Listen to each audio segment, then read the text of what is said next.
on parle d'Israël, pour les hommes, ceci représente une nation. Mais quand on pose la question pour savoir qui est israélite, le monde spirituel ne nous présente pas israélite pas comme une nation, mais le monde spirituel, il rappelle spirituellement une lutte et une victoire qui a failli emporter la vie de Jacob. Dans Genèse chapitre 32, le verset 28, un homme y était en cage spirituelle avec une divinité pour combattre. Je vais me faire comprendre. Quand on parle d'Israël, dans le domaine naturel, c'est une nation. Mais quand on parle d'Israël ici, dans le monde spirituel, la Bible veut nous changer la conception d'un Israélite dans le monde spirituel. Papa Cédric, la Bible dit qu'un Israélite, il est celui qui a l'adoption, les alliances, le patriarche et toutes ces choses. La Bible nous fait mention, la Bible nous rappelle qu'il y avait un homme qui s'appelait Jacob. Il était le petit frère d'Ésaü. Il était le fils d'Isaac. Et cet enfant Jacob, un jour il fuyait son frère. Après avoir volé la bénédiction de son frère, il est parti se séjourner chez son oncle. En rentrant avec des femmes et des biens, son frère Ésaü, qui cherchait à les détruire, a appris que son frère était en train de rentrer. Et il est en train de se préparer pour aller rencontrer son frère. Mais son frère Jacob, il a peur. Il s'est dit, comme j'avais volé la bénédiction de mon frère, et mon frère m'avait dit, la mort de mon père arrive, je te tuerai. Jacob a retenu ses paroles. 20 ans, Jacob n'oublie pas les paroles de son frère. Et Jacob, pendant qu'il venait, il avait peur. Jusque-là, Israël n'existe pas. Jacob a peur de rencontrer son frère parce que son frère va le tuer. Il arrive un soir, il demande aux gens qui étaient avec lui, restez ici, moi je vais aller prier. Il entre dans une cage. Il entre dans l'espace spirituel. Il commence la prière. Il commence la prière. Il commence la prière. La Bible déclare, quelqu'un, un esprit va apparaître là où Jacob était. Pendant que Jacob priait, l'esprit est venu. Jacob a commencé la lutte avec cet esprit. Il était parti se reposer.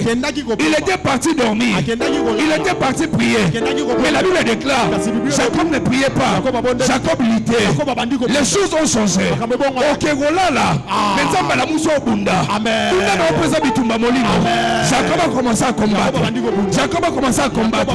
Et la Bible déclare, l'esprit qui combattait avec Jacob, il lui dit, laisse-moi partir parce que la journée approche. L'aurore est en train de s'afficher. Jacob lui dit, je ne te laisserai pas jusqu'à ce que tu me bénis. Jacob ne l'a pas dit. Va dire à mon frère de ne plus me suivre, de ne plus me tuer. Jacob demande la bénédiction. Et quand il demande la bénédiction, là où je lui pose la question, quel est ton nom? J'ai besoin de la bénédiction, mais tu ne me demandes mon nom. Ce que Jacob ne savait pas, en demandant le nom, il était en train de changer l'identité d'un Israélite. Sinon, on allait appeler les Israélites aujourd'hui les Jacobites. Ça veut dire ceux qui descendaient directement du nom de Jacob.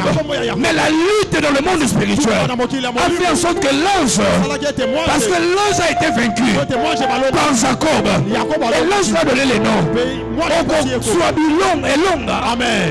Dans le monde spirituel, ceux qui ont longi, ceux qui Jacob a long agité, maintenant va changer et combattre. La Bible déclare, il a lutté contre Dieu et il est sorti vainqueur. Quand ils sont vainqueurs, ange a poli. Alors il petit nanga. Olinini. Abissé pesanga. Il prend bolabi. Désormais, tu ne seras plus appelé Jacob. Tu deviendras Israël, une nation bénie.